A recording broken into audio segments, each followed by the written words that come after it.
Karanlığın içinden bir fısıltı, bilinmeyen bir parıltı. Sanat, varlığını yarattığı ürünlerin ötesine taşıyan, kendini adeta duygularımızın üzerinde konumlandıran, ruhun bir yansıması olduğu kadar devrimci yapısı ile de tüm dünyayı şekillendiren koca bir gizemden ibaret değil mi sizce de? Belki de sanat, kendimizi ve de yarattığımız dünyayı keşfetmemizi sağlayan koca bir yolculuktan ibarettir. Bu yolculukta bilinmeyenin gizemini, duyguların derinliğini ve hayal gücünün sınırlarını keşfedebiliriz. Peki siz bu yolculuğa çıkmaya hazır mısınız? Cevabınız evetse bu video serisini takip edin ve sanat kavramını birlikte keşfedelim.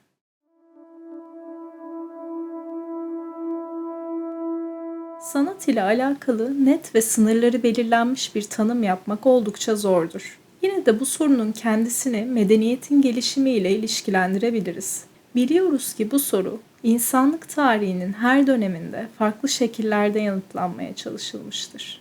Ancak sanat nedir sorusunun kendisinden öte, sanat eserlerinin ortaya çıkışı medeniyetin başlangıcından çok daha eski dönemlere, yani tarih öncesine kadar gitmektedir. Bu tarihsel süreç boyunca insanlar sadece sanata ilişkin değil, çevrelerindeki dünyayı anlamlandırmaya ve varoluşlarının kökenlerine dönük evrensel olgulara ilişkin de çeşitli sorgulamalarda bulundular. Bu bağlamda ilk sistematik sorgulamaların gözlemlenebileceği disiplin olan felsefe, sorumuza dönük cevaplar bulabilmek adına ilk durağımız olacak. Biliyoruz ki felsefenin ışığında sanat eserleri, filozoflar için sadece birer inceleme nesnesi olmaktan çıkıp aynı zamanda felsefi düşüncenin somutlaşmış hali olarak da görülmüşlerdir. Bu yaklaşımları daha iyi keşfedebilmek adına yüzümüze Ege dünyasına, yani Batı felsefesinin ilk doğduğu yer olan Antik Yunan'a çevirelim. Bilimsel düşüncenin ana yurdu olarak kabul edilen İonya'da ortaya çıkan doğa filozofları, M.Ö. 6. yüzyılda evrenin kökenlerine dönük düşünceler üretmeye başlar. Thales, Anaximandros ve Anaximenes gibi düşünürler, doğadaki olayların mitolojik açıklamalar yerine rasyonel gözleme dayalı yaklaşımlarla açıklamaya çalışmışlardır. Bu filozoflar su, hava, sonsuzluk gibi temel unsurları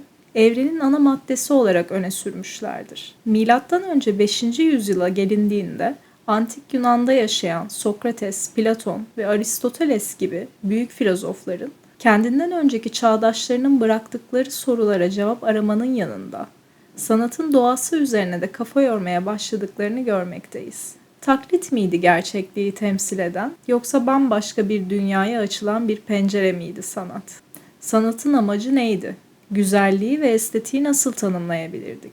Bu sorular bu dönemde sanata dair felsefi düşüncenin temellerini oluştururken sanat okumasını da belli ölçekte şekillendirmiş olmalıdır. Bu bağlamda ilk olarak bilgi ve erdemin bir olduğunu düşünen Sokrates'in sanata dair yaklaşımına değinmek yerinde olacak.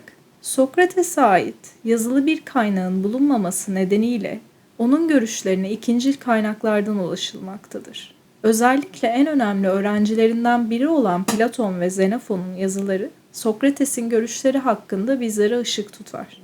Sokrates'in babası Sofroniskos, araştırmalardan bilindiği üzere bir taş ustasıdır. Bazı kaynaklarda Sokrates'in de gençlik dönemlerinde heykeltıraş olarak çalıştığına dair görüşler ortaya atılmıştır.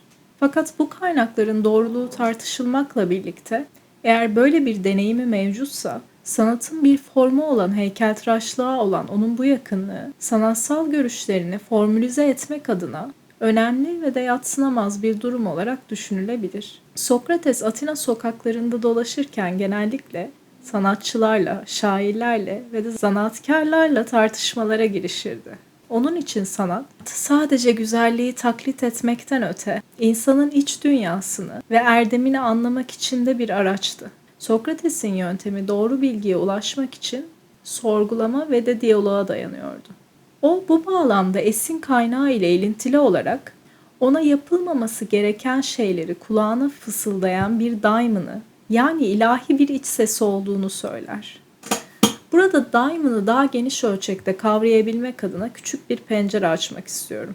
Sokrates'in daimon'ı genellikle kendisinin yanlış bir şey yapmaması veya bir yol ayrımında doğru kararı vermesi için ona rehberlik eden bir uyarıcı olarak ortaya çıkar. Ancak daimanın doğası hakkında Sokrates'in öğrencileri olan Platon ve Xenofon gibi yazarlar farklı yorumlarda bulunurlar. Sokrates'in daimanı Platon'un eserlerinde ruhsal bir rehber olarak kabul edilir. Sokrates'in savunması Apologia ve Phaedrus diyaloğunda Platon, daimanın tanrıların bir hediyesi olduğunu ve Sokrates'in bilgelik yolculuğunda bir yol gösterici olarak ortaya çıktığını dile getirir. Daimon burada Sokrates'in dış dünyadan ziyade iç dünyasıyla ve vicdanıyla olan bağlantısını temsil eder. Sokrates'in Daimon'u ile ilgili bir diğer görüş de onun bilinçaltı olarak yorumlanmasıdır. Bu bağlamda Sokrates'in bilgelik arayışında akıl ve mantıkla birlikte bilinçaltının da önemli bir rol oynadığı düşünülmektedir. Böylece Sokrates'in mantıksal düşünceleri sezgisel ve ruhsal bir rehberlik ile denge bulmaktadır. Peki burada biraz durup kelimenin kökenine ve günümüzde kullanılan bazı anlamlarına dair bir ışık tutalım. Antik Yunanca daimon kelimesinin kökeni daimai fiilinden gelmektedir. Ve bu fiil bölmek, paylaşmak veya ayırmak anlamına gelir. Bazı araştırmacılar daimon kelimesinin daio fiilinden de türeyebileceğini savunur. Bu fiilin anlamı yakmak veya parlatmaktır. Hristiyanlıktaki demon kelimesi Yunanca kökenli daimon kelimesinden türetilmiştir. Daimon kelimesi antik Yunan kültüründe genellikle doğaüstü varlıklar ve ruhlar anlamına gelirdi ve hem iyi hem kötü ruhları kapsayabilirdi. Ancak Hristiyanlık bağlamında demon kelimesi zamanla sadece kötü ruhlar ve şeytanlar anlamıyla kullanılmaya başlanmıştır. Ki bu antik Yunan'dan daha farklı bir daimon anlayışını yansıtır bizlere. Hadi açtığımız pencereyi biraz daha genişletelim. Ve bu bağlamda konuya dair örnek bir yazı niteliğini taşıdığını düşündüğüm Stephen Zweig'ın Kendileriyle Savaşanlar kitabına bir göz atalım. Yazar bu kitapta Hölderlin, Kleist ve Nietzsche'nin yaşam öykülerini ve edebi yaratım süreçlerini bir içe bakış tekniğiyle inceler. Zweig 1925'te kitaba yazdığı giriş yazısında bu üç yazarın apaçık görünen bir ortak yanından bahseder. Üçü de son derece büyük, bir ölçüde dünya dışı bir güç tarafından, sıcak varoluşlarından alınıp, tutkunun tahrip edici kasırgası içine atılmışlar. Ve yaşamları, zamanın ötesinde korkunç bir zihinsel ıstırap ve duyguların ölümcül sarhoşluğu içinde, delilikle ya da intiharla son bulmuştur. Kendi zamanıyla bağlantı kuramamış, kendi kuşağı tarafından anlaşılmamış olarak mesajlarını bir meteor gibi kısa ve parlak ışıklarla geceye yaydılar. İçlerinde insan dışı bir şeyin etkisi vardı. Karşısında kendilerini çaresiz hissettikleri, kendi güçlerinin üzerinde bir güç, kendi iradelerinin sesine kulak vermediler. Tersine onlar yüksek bir gücün, şeytani olanın tebaasıydılar. Onun tutkunu ve de tutsağıydılar. Yazarın burada bahsettiği şeytani güç, geçmiş dönemlerde öncelikle mitsel ve daha sonrasında dinsel temelde şekillenen, kültürel olarak günümüze kadar aktarılan şeytani güç anlamıyla değil, bu kültürel güdümlenmenin ötesinde Sokrates'in de tanımlamaya çalıştığı daimon'u gibi her insanın temelinde yatan, bazen bizi uykularımızdan uyandıran, bazen de hiç beklemediğimiz anlarda ortaya çıkan o huzursuzluk, o büyüme dürtüsüdür. İnsanın kendini var etmeye çalıştığı o açlığı, arzuları ve de tutkusudur. Bu güç günümüzde psikoloji disiplininin de etkisiyle şeytani bir varlık olarak değil, bilinçaltı bir dürtüsellik olarak tanımlanır. Fakat şunu biliyoruz ki antik Yunan döneminin insanları Sokrates'in daimon'unu anlamak istememiştir. Daimon'u bilinç dışı bir dürtü olarak kabul etmek o dönemler için çok çok erkendi belki de. Ve tanrılarına kuşatılmaz bir bağ ile bağlı olan bu insanlar Sokrates'i tanrılarının yerine yeni bir tanrı getirmekle, tanrı tanımazlıkla ve gençleri yozlaştırmakla suçlayarak idamına zemin hazırlamış oldular. Ve aynı toplum Sokrates'in ölümünden sonra yaptıklarından büyük bir pişmanlık duyarak onun tunçtan bir heykelini yaptırıp ona büyük bir onursallık bahşetmiş oldu. Aslında bu tarihsel süreç bile bize sanat kavramı hakkında iyi bir yaklaşım sunabilir. Tüm düşünce ve dürtüsel temelli eylemler ve buna bağlı şekillenen eserler toplumun gelecekle olan bağlantılarıdır. Öncelikle bir yapma ve sonrasında ise yıkma eylemiyle şekillenirler. Ve her bir yıkım yeniden yeni bir yapma eylemini doğurur. İkinci olarak antik Yunan filozoflarının diğer bir önemli ismi olan Sokrates'in öğrencisi Platon'dan bahsetmek istiyorum. Platon, Sokrates'e körü körüne bağlı bir öğrenciydi. Onun sorgulama yöntemi, ahlaki değerlere olan inancı ve gerçeğe olan tutkusu Platon'u derinden etkilemiştir. Bu nedenle buradaki kilit nokta, Sokrates'in ölümünün sadece Batı felsefesinin değil, Platon'un yaşamının ve felsefi bakış açısının da dönüm noktasını oluşturmuş oluşudur.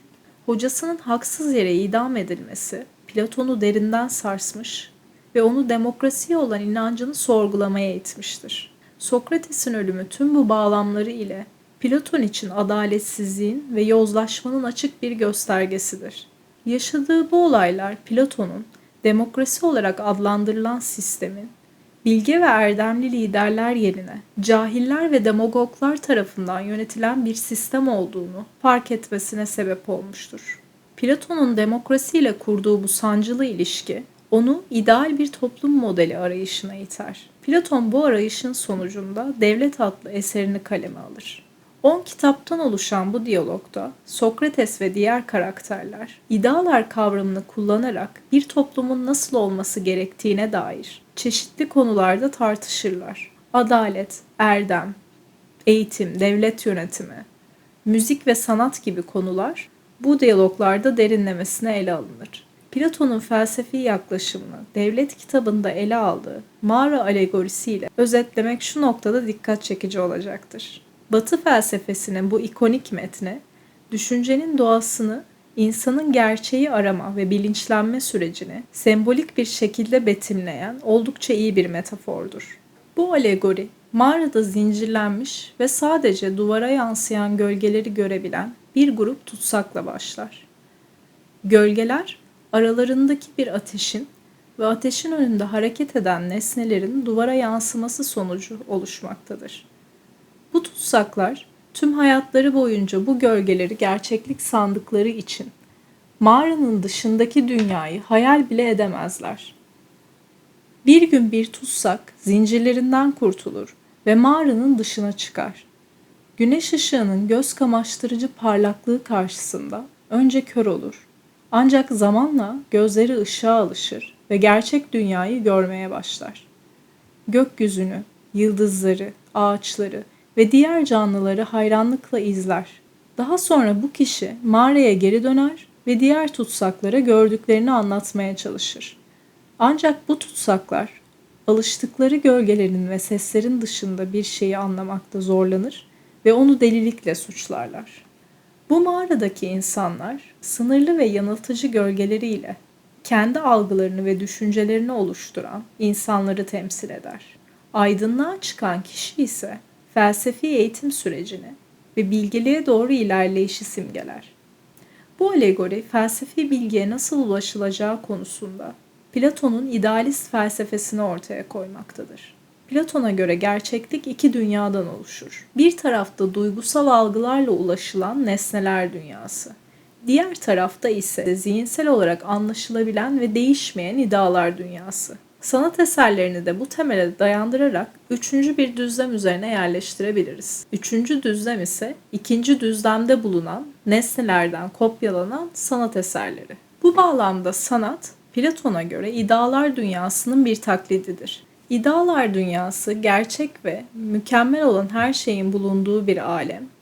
Maddi dünyadaki nesneler ise bu ideaların kusurlu kopyalarıdır. Sanatçı da bu kusurlu kopyaları taklit ederek idealar dünyasına bir pencere açar. Felsefeciler bu kuramı mimesis yani taklit kuramı olarak adlandırır. Platon'a göre mimesis etkinliğiyle gerçek varlığa erişmek mümkün değildir. Sanatçılar bu etkinliğin içerisinde sadece benzetmeci rolünde bulunabilirler. Sanatçıların gerçek varlık hakkındaki bilgisizliği onları bir sanma durumuna yönlendirir yalnızca. Ona göre gerçek güzelliğe yalnızca akıl yoluyla ulaşılabilir. Fakat sanatçılar bilgisizlikleri sebebiyle taklitlerin ardındaki bu gerçeği göremezler. Yani akla dayanmayan sanat yetisi yalnızca duyumsal ve dürtüsel bir temelde gerçekleşir. Sanatçılar kadar izleyiciler de sanata bu duyumsal alan noktasında dahil olurlar. Herbert Reed, Sanat ve Toplum kitabında biraz önce bahsetmiş olduğum bu üç düzlemi Freud'un yapısal modeliyle karşılaştırır. Sanat üretimi bu noktada Freud'un id olarak tanımladığı temel dürtülere, arzulara ve bilinç dışı ilkel benliğimize karşılık olarak konumlandırılır. Bu açıdan bakıldığında Platon, sanatçıların üretimde bulunurken bilinçlilik düzeyinden ayrılıp daha derin ve daha dürtüsel bir alanı ziyaret ettiklerini düşünmüş olabilir. Sanatçılar günlük hayatlarında ilham gelene kadar günlük rutinleriyle meşgul olurlar ve ilham gelene kadar bir bekleyiş halindedirler. İlham geldiğinde ise bu düzlemden ayrılıp bilinç dışı bir alana seyahat ederler. Yani bunu bir esrime olarak da tanımlayabiliriz. Belki de bu nedenle Platon, sanatın gerçekliğin duyumsal bilgisini ileten bir araç olarak ya da bu bakış açısından çıkartılmasını, onun herhangi bir güvenli gerçekliği yansıtamayacağını ve bu sebeple de toplumun ahlaki eylemleri için bir rehber olarak kullanılamayacağını düşünmüş olabilir. Çünkü burada sanat ve sanatçı, izleyicilerin duygularını ve düşüncelerini manipüle edebilme gücünü de içinde barındırır. Platon'a göre bu gücü yadsımak ahlaki olarak uygun değildir. Bu güç onu elinde barındıran kişiye göre şekillenebilir ve toplumda ahlaki bir çöküşe sebebiyet verebilir. O bu nedenle ideal devletini şekillendirirken sanat üretimini toplumu etik ve ahlaki değerlere bağlayacak bir biçimde denetlenmesini ve kontrol altına alınması gerektiğini öne sürer. Bu durumu Vincent van Gogh'un hayatı ve yaratım süreci üzerinden örneklendirebiliriz. Van Gogh tutku dolu bir sanatçı olarak bilinir. Hayatının çok büyük bir kısmını ruhsal sıkıntıları ve içsel çöküşleriyle geçirmiştir. Gündelik yaşamında zaman zaman derin depresyonlar ve psikolojik krizler yaşarken aynı zamanda da inanılmaz derecede üretken bir sanat kariyeri vardı. Van Gogh'un en bilinen olaylarından biri bir tartışmanın ardından kulağını kesmesidir. Bu olay onun ne kadar acılı ve ne kadar depresif bir ruh hali içinde olduğunu göstermektedir. Bu nedenle de kendi iç dünyasındaki karmaşayı ve yoğun duyguları tuvaline yansıtarak izleyicileri çok güçlü ve etkileyici eserler sunar. İşte bu sebeple olsa gerek Platon'un sanat teorisi genellikle yanlış anlaşılmalar üzerine kurulmuştur. Onun sanat anlayışına yapılan eleştirilerin temelinde biraz da estetik ve ahlaki değerlerin birbirine karıştırılmasının yattığını düşünebiliriz. O, sanatın estetik değerini kabul etmenin yanında onun ahlaki ve epistemolojik değerine de şüpheyle yaklaşılması gerektiğini savunmuştur. Çünkü toplumu yönlendirebilecek olan bir gücün kontrolsüz bir şekilde kullanımı, insanların doğruyu ve gerçeği ayırt etmesini zorlaştırabilir ve ahlaki kaosa yol açabilir. Evet, Platon'un kusursuz formlarla dolu idealar dünyasını ardımızda bırakarak, öğrencisi Aristoteles'in gözünden fenomenler dünyasına doğru yöneldiğimizde durumu güzel bir biçimde resmeden Rönesans dönemi sanatçısı Raffaello Sanzio'nun Scuola di Atene yani Atina Mektebi isimli tablosunu yorumlamak oldukça yerinde olacaktır. 16. yüzyılda Vatikan'daki Apostolik Sarayın odasına yapılmış olan bu freskin merkezinde iki figür dikkatimizi çeker. Platon ve Aristoteles. Freskte Platon'un eli yukarıyı yani gökyüzünü işaret etmektedir. Bu jest gerçeğin idealar dünyasında aranması gerektiğine ilişkin bir anlayışın ürünüdür. Platon'un hemen yanında duran Aristoteles ise yeri işaret ederek gerçekliğin fenomenler dünyasında olduğunu belirtmektedir. Fenomenler dünyası algıladığımız ve duygularımızla doğrudan temas ettiğimiz dünyayı ifade eder. Yani gördüğümüz, işittiğimiz, dokunduğumuz ve hissettiğimiz her şey fenomenler dünyasıyla bağlantılıdır. Bu nedenle bu freskte yer alan iki figür, felsefenin iki büyük isminin temsilinden öte, aynı zamanda düşüncenin iki temel yönünü ve insan zihninin iki zıt ama tamamlayıcı arayışını da sembolize eder. Peki nedir bu iki anlayış? İdealizm ve realizm. Aristoteles de Platon gibi gerçek bilginin topluma faydalı olması gerektiğine inanır. Ancak onun bu yaklaşımı hocasına nazaran daha pragmatik ve deneyime dayalıdır. O, hocası Platon'un idealar dünyasındaki mükemmel form anlayışını kabul etmekle birlikte bu formların maddi dünyada nasıl uygulanabileceğine odaklanarak Platon'un idealini realize eder ve ayakları yere sağlam basar bir konuma getirir. Bu bağlamda sanatın niteliğini ve işlevini iki kavram üzerinden açıklamaya çalışan Aristoteles için mimesis ve katarsis kavramı vardır. Ona göre sanat, mimesis yani taklit ile başlayıp katarsis yani arınma ile son bulur diyebiliriz. David Ross'a göre Aristoteles mimesis kavramını hocası Platon'dan almaktadır. Fakat teorisini kurgularken hocasından daha farklı bir yaklaşımı benimsemiştir. Ünlü eseri Poetika'da insanı taklit etmeye en yakın canlı olarak belirterek ilk bilgiye taklit yoluyla ulaşıldığı fikrini ortaya koyar. Bu bağlamda insanların resimler ile kurduğu ilişkide onlardan zevk alma halini belirleyen unsur, gözlemlenen nesne ile bir ilişki kurmak ve onun tam olarak ne olduğu konusunda bir sonuç çıkarma isteğidir. Bu yaklaşımı bir biçimde izleyicilere tarihsel bir trajediyi taklit yoluyla derinden hissettiren Francisco de Goya'nın 3 Mayıs 1808 tablosu ile örneklendirebiliriz. Tabloda Fransız işgali sırasında İspanyol halkı arasında yaşanan bir katliam anlatılmaktadır. Tablodaki ölümle yüzleşen insan figürleri, işkence görenler ve infaz edilen kişiler detaylı bir şekilde betimlenmiştir. Goya'nın kullanmış olduğu renkler ve fırça darbeleri tablodaki dramatik atmosferi güçlendirir ve izleyiciyi olayın içine çeker. Bu sanat eseri izleyicilere geçmişin acılarını ve trajedilerini yeniden hatırlatırken tarihsel olayların insanlar üzerindeki derin etkilerinin anlaşılmasına da katkıda bulunur. Bu sayede sanat, insan deneyiminin zenginliğini ve karmaşıklığını daha geniş bir çerçevede yansıtırken, sanatçı ise hayal gücünü ve yaratıcılığını kullanarak insanların gerçek dünya ile veya tasarılar ile bağ kurmasını sağlayabilir. Bu bakış açısındaki gizli unsuru yakalayabilmek için Aristoteles'in etik anlayışının merkezinde yer alan eudaimonia kavramına bir bakmak gerekir. Eudaimonia, bir kişiye hayatı boyunca eşlik eden, konunun en başında da ele almış olduğumuz daimon kavramının yönünü iyiye çevirerek insan ruhunun erdeme dönük davranması biçimidir. Eudaimonia ile sanatçı yalnızca var olanı değil, olabilecek olanı da yansıtarak sanat eseriyle bağ kuran kişilerde bir arınma etkinliği gerçekleştirebilir. Peki nedir bu olabilecek olan?